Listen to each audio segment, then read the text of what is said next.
po si Commission on Human Rights Chairperson Etta Rosales sa Mamasapano, Maguindanao para sa kanilang investigasyon sa nangyaring engkwentro at para alamin kung may paglabag sa rules of war. Humingi tayo ng karagdagang detalye kaugnay dyan mula mismo kay CHR Chairperson Rosales. Magandang umaga po, ma'am. Good morning, Cara. Ma'am, go ahead. What can I do for you? Nagtungo po kayo mismo doon sa pinangyarihan po ng bakbakan. Maaari niyo po bang idetalye sa amin kung ano exactly yung nakita ninyo doon? Well, it was an ocular inspection and visitation. Open fields talaga yung nakita namin. No, it's really open fields and talagang parang kung ano man ang bakbakan and nasa gitna ka ng field. Mga sitting duck nga labas mo niyan. And meron yung from one side of the bridge, yung side ng mga MILF, the IFF, and the other side of the bridge naman, yung mga SAS troopers. And dun sa open fields na yun, after we had crossed the bridge, dun sa open fields na yun was the SAS troopers where dun namin pinuntahan yung mga areas where na-trap yung mga troopers. Opo. At nagtago sila. And then yung ilog mismo kung saan sila, they jumped into the waters.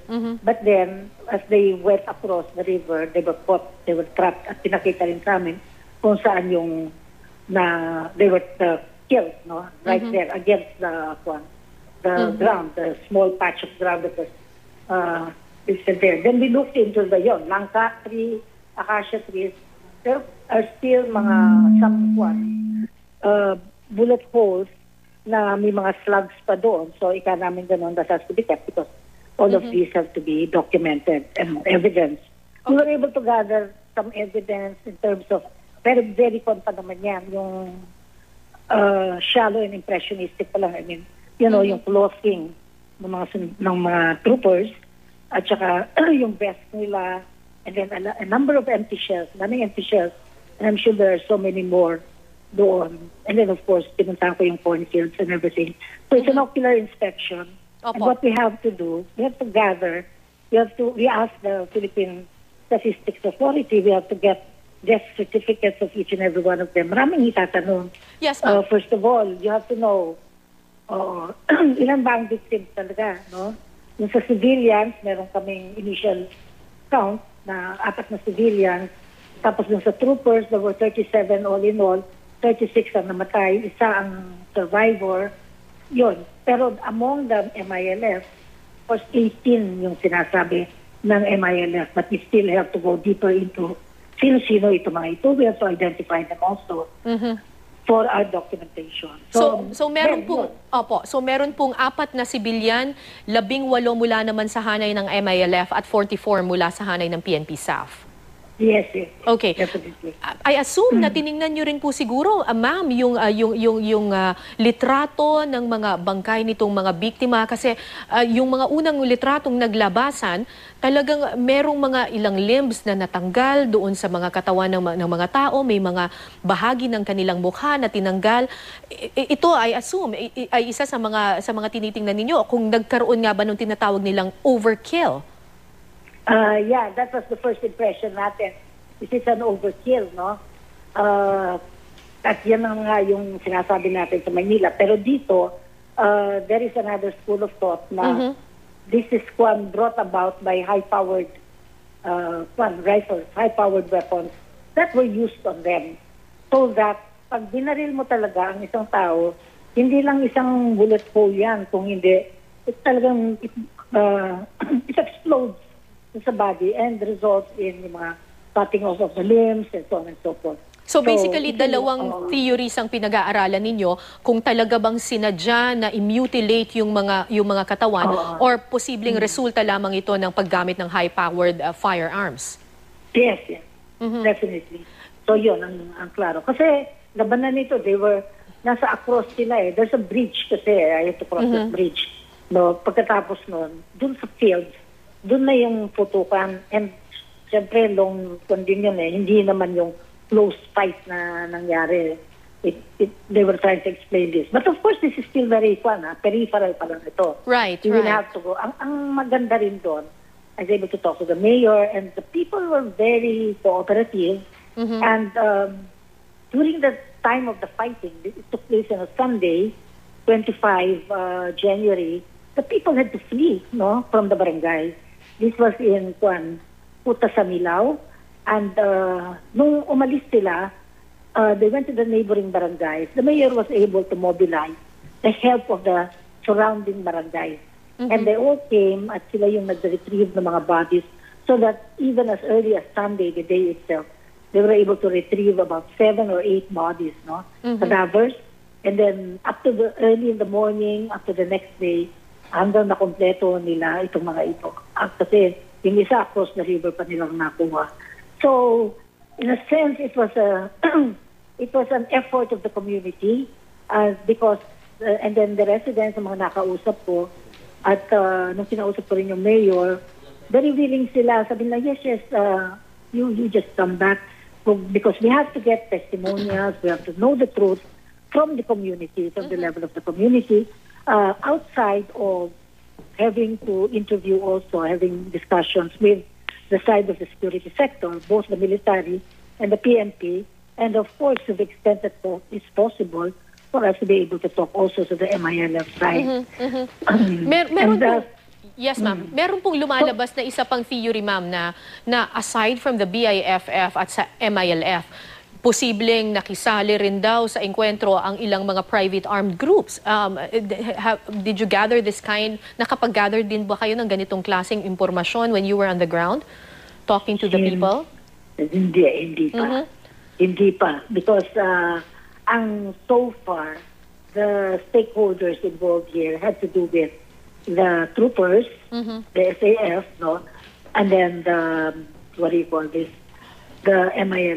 Opo, and the BIFF. Pero private armed groups, we'll probably be able to know this because we'll be going into the regional chapter of CHR, Region 12. We'll be going into deeper information and evidence gathering, talking to the individuals. They'll be going back to the field, to the site. And yesterday, we came up with our program already. Every week, kung ano yung ma-accomplish namin, at least up to March, yun yung tinitingnan namin, the possibility that we will be able to at least hopefully come up with a substantial report by the end of March. So, yun yung one. Yun yung deadline namin, yeah. Ma'am, you were talking about yung rules of war, and I assume hindi kasama dito yung paglabag sa rules of war, yung pagmutilate ng bodies ng mga victims. Kung mapapatunayan po na talagang may paglabag at na-mutilate nga yung labi ng ilang mga SAF troopers, sino pong magpapataw ng kaparusahan? Well, this will have to be brought out in the context of the peace agreement that is ongoing. Remember, there's this decommissioning process, which is a positive position, no, right now. The decommissioning that is taking place in KL, that's positive because at least it meant that the cooperation is ongoing between the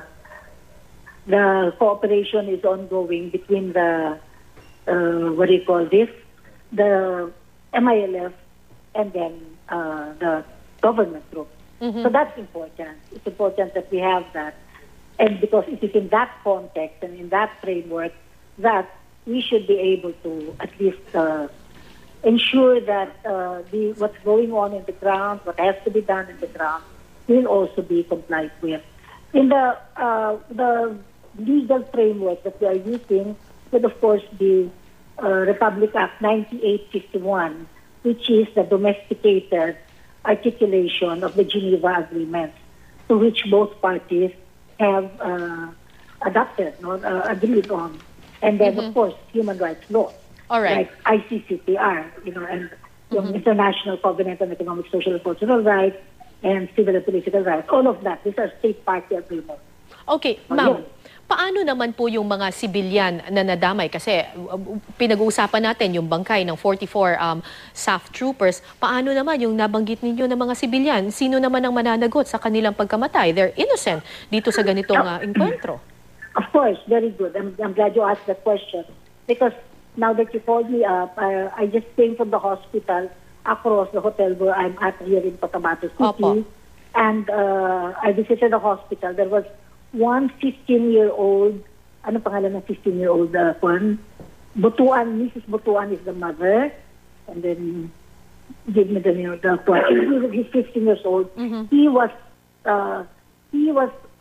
instructed by his mother to go into, ang pangalan niya, Minidal Saad. He's 16 years old pala. And ang nangyari sa kanya, his mother instructed him, she couldn't even remember when it was siguro in February 3 yun, that was Sunday, to go to get the Carabao. So nagpunta siya. It was about 2 o'clock in the afternoon, sabi ng mother. Hindi siguro morning yun, 2 o'clock in the morning. Because that's when it happened. So nagpunta siya, and he was shot dun sa left flank niya. And then, you see, it's a powerful nga yung kanyang bullet. Kasi Sino daw ang bumaril sa kanya? Hindi natin alam. Yan ang hindi natin alam. Because the bullet is still inside. That is where we have to go into investigation. Pero nabaril siya, and yung bullet, it burst inside. So, caused some disturbance sa mga organs niya. So, he had to undergo operation. I was able to talk to the head surgeon of the hospital, Cotabato General Hospital. So, it's a national hospital, actually. Opo. And then he said that the child is on the way to recovery. They were able to operate on him, although, of course, the bullet remains there. But they just had to repair the organs that had been damaged. And he's now on liquid diet. He was sleeping. We were able to take some pictures of him. We were able to talk to the mother and the older sister. And sabi naman ng doktor, he's on liquid diet, hindi problema. He's going to recover. Now, anong ng gobyerno, they assured us that it's going to be free of charge ito. He is registered automatically into the PhilHealth program of the government, no? Which is led by... So, andun yun, that's yung 40s daw. So, ang assurance ng doktor sa akin, natapos ng surgery, and all hospital expenses will be paid by the hospital. So, just a recap, ma'am, ilan po ang victims po na civilian ay 4? 4. Ilan po ang sugatan? Ilan ang sugatan na Juan? Sa civilian? We don't know yet Opo. We have to find out we have to find out further, no? Because ang alam namin, itong isang sugatan, and then 4 yung namatay na civilian. You know, they buried them right away. Opo. I had no time to look into them anymore to visit. So Alright. ito. Maraming... But the local CHR, Region 12, will be looking for kung sino pa yung mga victims na buhay, because necessarily we put focus also on the civilians. Opo. Maraming salamat po sa inyo, Commission on Human Rights Chairperson Etta Rosales.